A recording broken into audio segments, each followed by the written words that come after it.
This is Agriculture Today, and I'm Shelby Varner with the K-State Radio Network. Beginning the show is K-State livestock economist Glynn Tonsor with this week's cattle market update. He reviews supply and demand for the market and how feedlot returns have changed. K-State veterinarian Gregg Hanzlicek continues the show by taking a deeper look at what causes nitrate poisoning and the impact it has on ruminant livestock. Joe Gerken, K-State Fisheries and Aquatics Extension Specialist, concludes today's show. Joe talks about the different ways people can improve the lifespan of ponds and streams and why it is important. That and more is coming up ahead on Agriculture Today.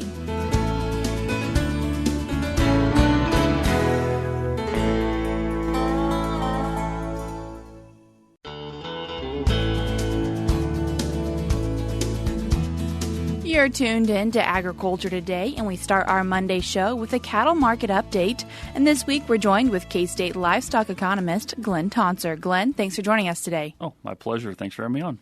Glynn, kicking off the cattle market this morning with what are fed cattle doing? Yeah, so fed cattle was flat or down, depending on exactly which market we're going to talk about this past week. Some of that was a spillover from feeder cattle we'll break down as well. But the fed cattle, AMS called 5-area market on Friday about 186, down a little bit, and that followed from the board. So the CME October live cattle contracts were at 184, down about $1 from the week. And Glenn, what about feeder cattle? Yeah, so we are in the middle of our heavy fall run, calves, yearlings going through. So I actually like to share a few different lots, but before I do, the overall tone was lower. So most AMS markets were called about $5 lower this past week. The Dodge City market was exactly that, is what AMS commentary was $5 lower compared to the prior week. 3 specific lots to kind of note. They give you a feel for the weight ranges and the prices. Is one lot of 177 head weighing 527 came in at 292. A lot of 156 head weighing 667 came in at 256. And then the largest lot actually in the report was 465 head, heavier 869, came in at 240. Those each would be off from the week before. And I really think this kind of followed what was going on the board. So the CME October feeder cattle contract closed the week at 242, down a full $9 on the week. That would be the biggest pullback, kind of the biggest weakness in the market this past week. And Glenn, what about box beef cutout? Yeah, so looking at the wholesale meat, choice was $305 on Friday. It was actually up about $4 compared to the Friday before. Select was $279, also up $4. So if I was to back up, kind of put a summary across, when on the market this past week, we had a little bit of improvement in the wholesale meat market, which is nice, but it has not yet carried over into fed cattle or certainly feeder cattle prices. Very much a mixed bag. We're going to break down the cattle and feed report here in a moment, and there's some bearish and bullish components of that. We'll talk about mixed bag this past week. And talking about that cattle and feed report, recently came out this past week, and kind of what changes have you seen? Yeah, so first, the specific numbers was October 1st inventory, which is across all weight classes, regardless of how long they've been in the yard, was up about 1% versus October of 2022. It's of note that's actually the second highest October 1st that's been reported since 1996. That will probably be a little bit of an outlier going forward. September placements were up 6% compared to September of 22. September 22 is an odd year, so I encourage people not to overreact to that. September marketings were down 11% versus September of 22. So a lot of, multi-directional updates that were embedded in that. But honestly, what I think was most important was the heifer inventory. So we back up to the October 1st total inventory. Heifer inventory was up 1% versus the year before, and heifers composed 40% of the total inventory. So the remaining 60, of course, are steers. But anytime we have that high as a percentage of the inventory, then that's historically at least a pretty strong signal that, ranchers are not keeping their heifers at home. They're still finding their way to the feed yard. And it's another, fairly direct signal, at least to me, that nationally we have not pulled the trigger on expansion. There's lots of discussion about herd rebuilding, and certainly there's individual ranches in the process of that. But collectively, this national cattle and feed, based numbers is the number of heifers in the yards, signal most of them have not stayed on the ranch. We have yet to pull the trigger on herd expansion. So maybe something more next year that we might see some herd expansion? Yeah, and make no mistake, there's a lot of interest in this. And by the way, there are tools on our K-State Ag Manager website, a net present value tool that Kevin Duvetter originally built. Most of our listeners probably remember Kevin. I encourage you to use that to give you an economist kind of cold-hearted value of a replacement female or a 3 or 5 year old cow. If you're thinking about adding it to your ranch, please make use of that if you find yourself thinking about that. But on aggregate, I don't think we've pulled the trigger. There is interest, make no mistake. Mother Nature, drought conditions, those kind of things definitely have a hand in this. Borrowing rates, interest rates are a lot higher. There's still several that remember they paid up a lot in 2013, 2014 for replacement heifers, and a couple years later they weren't as happy with that. All of that is in the back of the minds of ranchers right now. I do think in 24 and 25 we're going to be in process of rebuilding the herd. That's, as of today, that's my crystal ball forecast, but I don't think we've done it yet. Glynn, talking about another report that has come out is the feedlot returns. Yeah, so each month, usually roughly about the middle of the month, and I actually did this over the weekend in this case, I use information from the Animal Science and Industry Department along with market information for Kansas to put out historical as well as upcoming projections, kind of net returns for cattle will be leaving Kansas feed yards. And the punchline of what I just posted was the remainder of this year, so through Christmas, we're projecting positive returns for steers that will be leaving Kansas yards. And then it's kind of a mixed bag as we go through, the first half of 2024's projections. They are small losses to small gains. The main thing to probably highlight here, Shelby, is compared to a month ago, these, at least on the front end, these first 4 or 6 months projections, they're a fair amount lower than they were before. So they are still in the realm of $200 per head. So historically they're pretty good, but at least one of these was over $300 in the past. We've had a $7, if not a $9 per hundredweight pullback in the projected fed cattle price in the recent weeks that's underneath that. I'm interjecting that because there is a pullback in the market, but secondly, this entire series presumes no risk management. So it is, I pay cash for feeders, I pay cash for corn, I get cash for fed when I sell them. If you would have hedged, right, if you had cattle in the feed yard and you hedged 2 months ago, then you would have, quote unquote, locked in better returns. You would have protected yourself against higher incoming feeder cattle prices, but you may have missed out on some of the earlier run-up in fed cattle sales price. So, the exact impact of this for your own operation matters on your own operation's risk management plans. We include the break-even numbers as well as, our kind of spot, unhedged net returns. I know I just threw a lot at our folks there, but the main way to do this is tee it up, go look at the report, and I hope you find it helpful.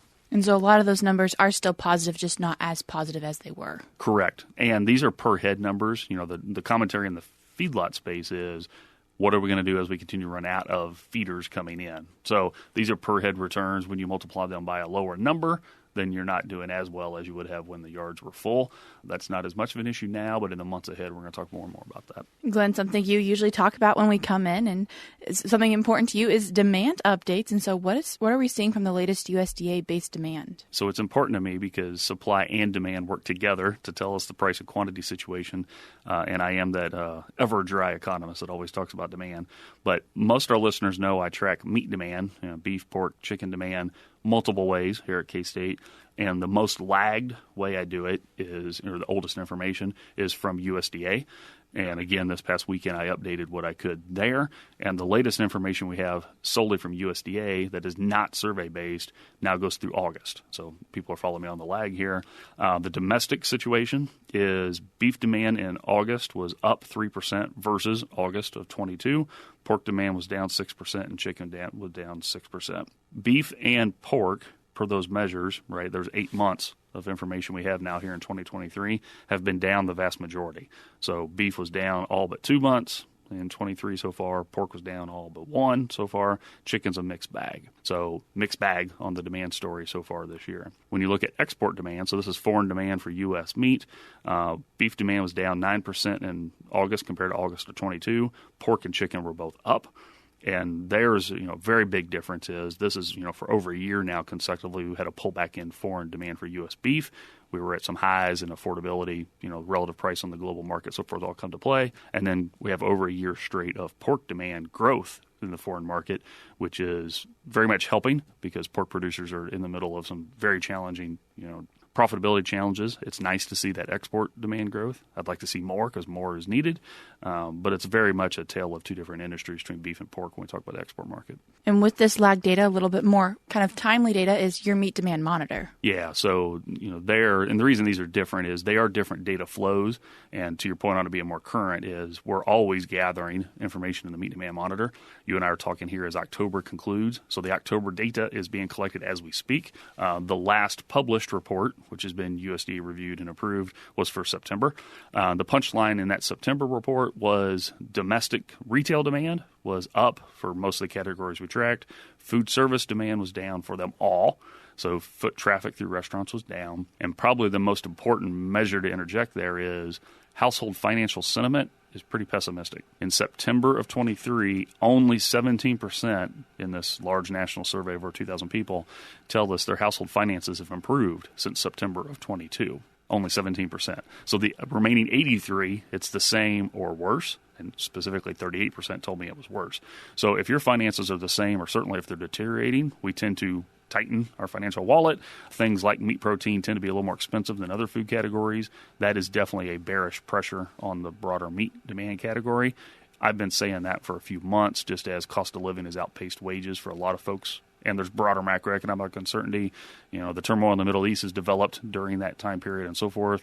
So people's comfort at home, or maybe more carefully stated, lack of comfort at home, is spilling over into some downward demand pressure. Glynn, if people would like to find more information about the cattle market and maybe hear some more from you, where can they do that? Yeah, so pretty much everything we've mentioned today is cross-linked somewhere on our AgManager.info website. The feedlot returns piece, the MDM reports, these domestic USDA-based demand indices, those are all there. All of those are linked under the meat demand section. Moreover, like the Stocker Field Day that Animal Science and Industry Department had, you can find YouTube of that full talk.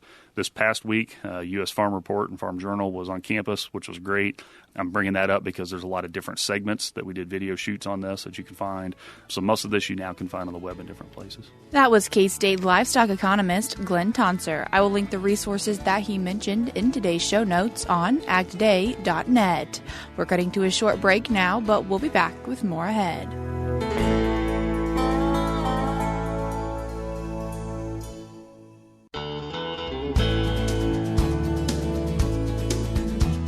You're tuned in to Agriculture Today, and we continue our show with K-State veterinarian in the College of Veterinary Medicine, Gregg Hanzlicek. Gregg, thanks for taking the time to join us today. My pleasure. Gregg, talking about nitrate poisoning a little bit more in depth than we have in the past. And first off, what is nitrate poisoning and how does it happen? Well, we call it nitrate poisoning, but it's basically it's nitrite poisoning. So there's nitrates in almost all our forages that we feed cattle. But when the nitrate level gets up too high, then the rumen bugs, they're turning nitrate into nitrite. And the nitrite is then absorbed out of the rumen into the bloodstream. And what it does is we've got our red blood cells there that have hemoglobin. Hemoglobin is what carries the oxygen to all our tissues.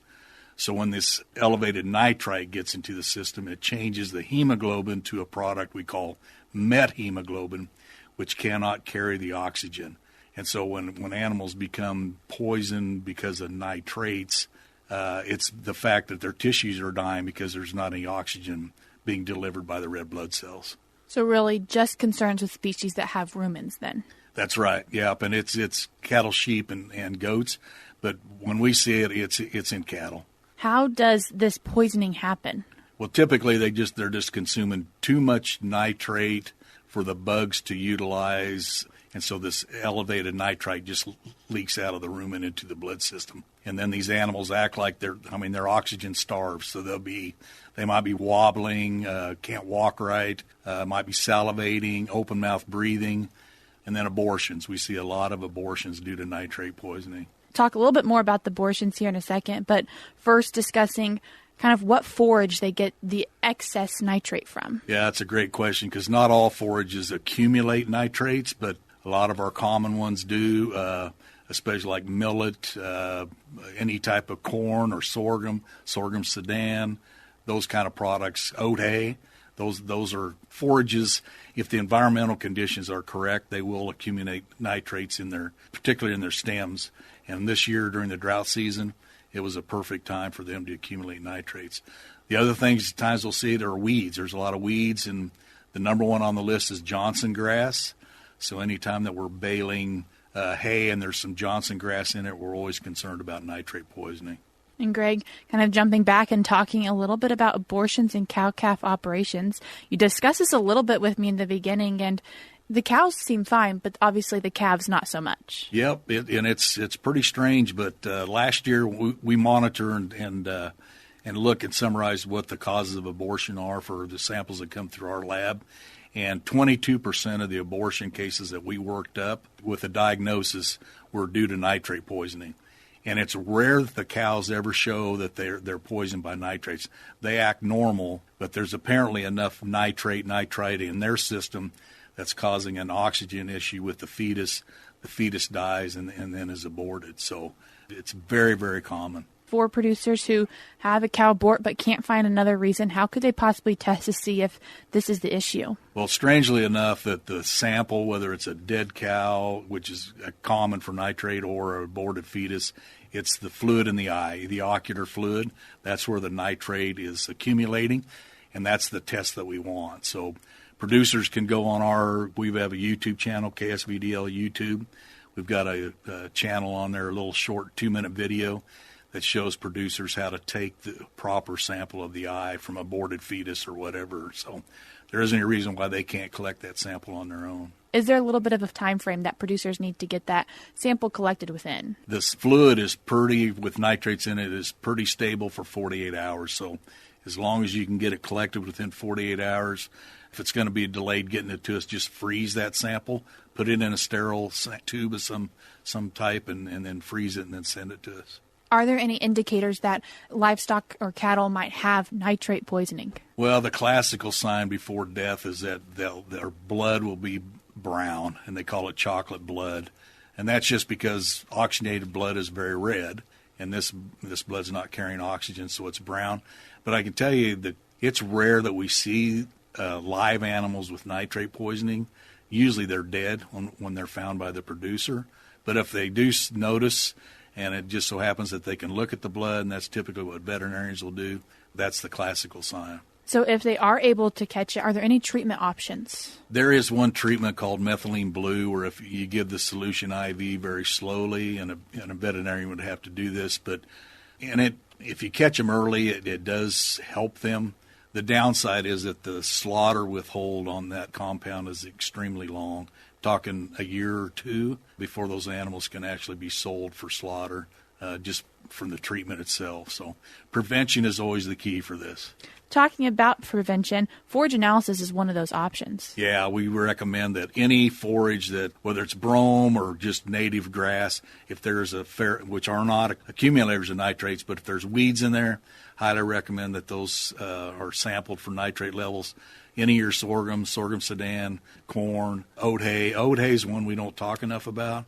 Any of those products, we highly recommend that a nitrate level is determined on those products.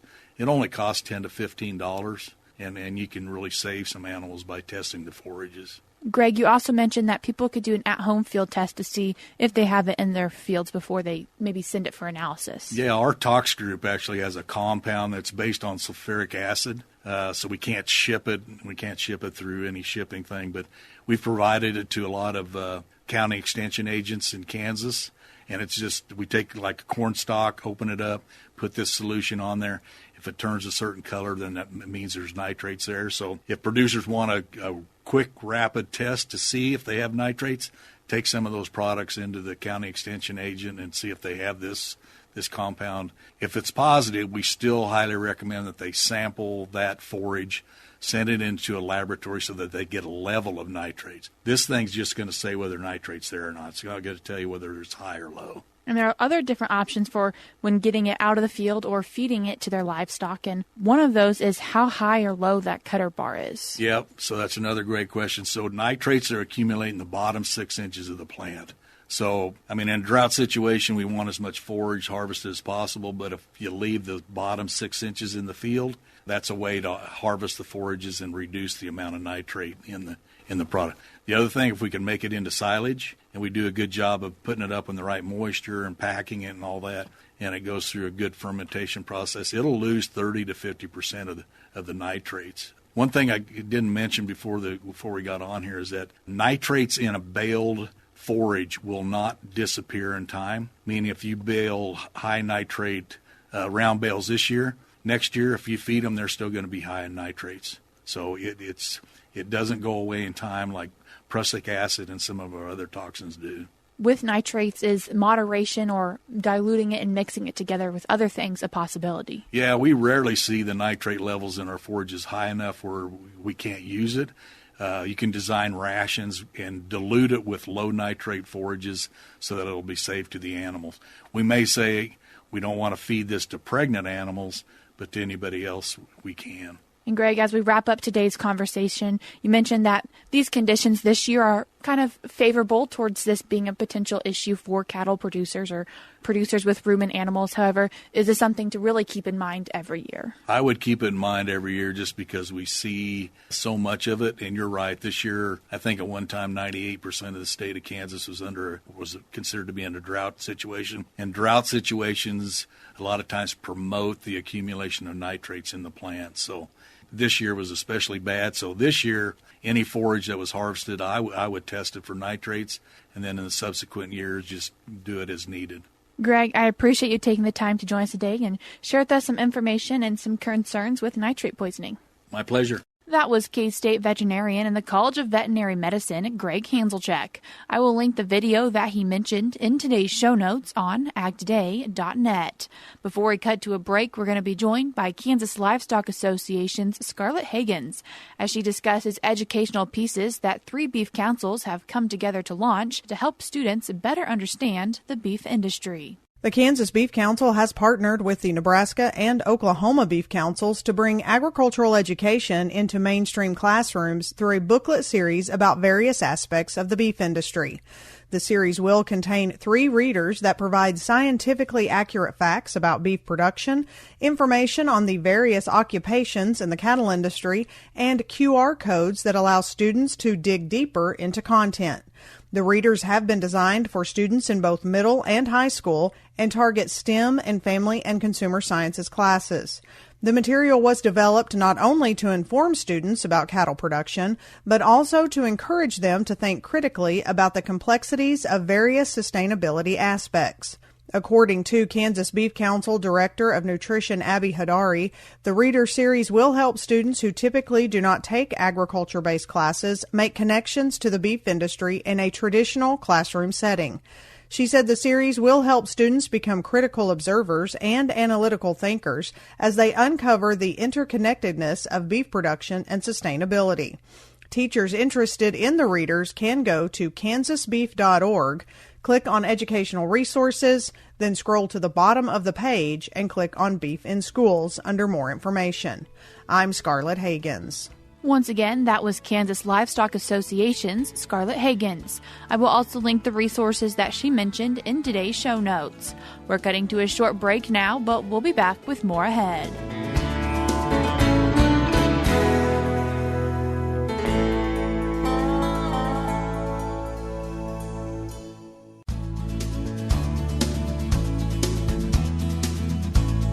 You're tuned in to Agriculture Today, and we conclude our Monday show with some information from K-State's Wildlife Department. And this week, we're joined by K-State Fisheries and Aquatics Extension Specialist, Joe Gerken. Joe, thanks for joining us today. Thanks for having me back. Joe, discussing today improving the lifespan of ponds and streams and why people might want to do that. Yeah, so we've talked quite a bit about how we're in a state of drought, and I'm sure I don't need to tell all of our listeners out there that Kansas is in a state of drought. But normally when we're talking about ponds or streams, there's not a lot of benefits to drought. We need water in these systems for them to thrive.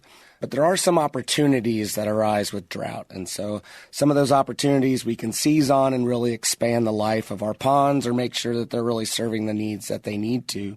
So I just thought it was a good opportunity to kind of chat about some of the opportunities related to drought. First, looking specifically at ponds, what are some of those opportunities of why people might want to do this? Sure. So we've mentioned before that the lifespan of a pond in Kansas is about 15 to 20 years. And so most common number you see is 18 years, but that's, we're not going to get that exact 15 to 20 years. And that comes up a lot quicker than you think. So a lot of our ponds, have filled in with sediment, or over time they have a muck layer that's really nutrient rich.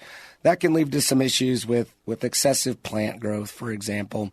And so we want to kind of make sure that we seize on this opportunity to go dig out those ponds and make sure that we're doing that properly, but making our ponds deeper and doing that in a way that's safe for the pond and safe for the critters utilizing that pond. So what are some of those considerations for making sure you're digging it out safely? Sure. One of the big things is make sure that your contractor, or if you're doing it yourself, you understand the different layers of a pond. So going from the muck, the really rich layer on top of the pond, if you start getting down into clay, you don't really want to dig any deeper. That clay layer is really important for holding back water. So making sure you understand the actual construction of a pond and how much to dig is really important. That can be just a couple inch difference. And so it sounds simple, but if you go too deep, you can cause a leak in your pond and it won't hold water anymore. So obviously that would be a bad thing. Thinking about the fish, so those critters that live in that water, as the water draws down, obviously if we're talking about drought, that's naturally occurring. But if you're, opening up a drain tube and draining your pond, you want to make sure you're doing this in colder months. Colder water holds more oxygen than warmer water. So if we're doing this in a colder month, it's going to impact the fish less. They should be able to thrive and survive, an event such as we're talking about. And Joe, today talking about ponds and streams. And so why might people want to work on improving the lifespan of a stream? Sure. One of the really important things that I wanted to chat about is, a lot of times we talk about ponds, but these streams are feeding into the ponds, right? And so making sure that we're doing things upstream of the pond, making sure that the water that's coming into the pond is healthy and doesn't have too many nutrients or too much sediment can improve the water quality. And it can also expand that lifespan of the pond. So if you're going to go spend this time and effort, money to make your pond what you want it to be, really need to think about the watershed as well and make sure that water coming in is the good water that we want in our pond. So what are a few different ways that people could improve the lifespan of a stream? Yeah, so thinking about streams, erosion can be an issue there too. And so if you have areas that are sloughing off into the stream, or if there's exposed sediment, you could do a couple different things. One common thing is riprap, and riprap would just be taking big boulders or taking old concrete slabs and kind of reinforcing those areas. So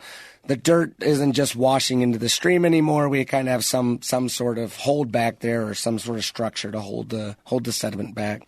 Another really cool technique is called live staking. That's starting to gain more traction, especially out east. And live staking is when you go out and you look for little saplings of plants that thrive near water. So dogwoods or willows would be common examples.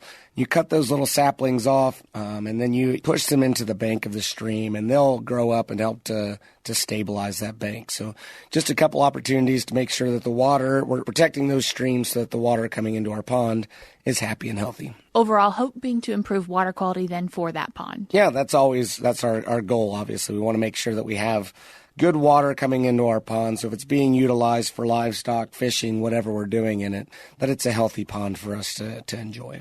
Joe, I appreciate you taking the time to join us today and share with us some information about how to improve the lifespan of ponds and streams. Yep, thanks for having me. That was K-State Fisheries and Aquatics Extension Specialist Joe Gerken. That's all we have for you today on Agriculture Today, but we'll be back with more for you tomorrow.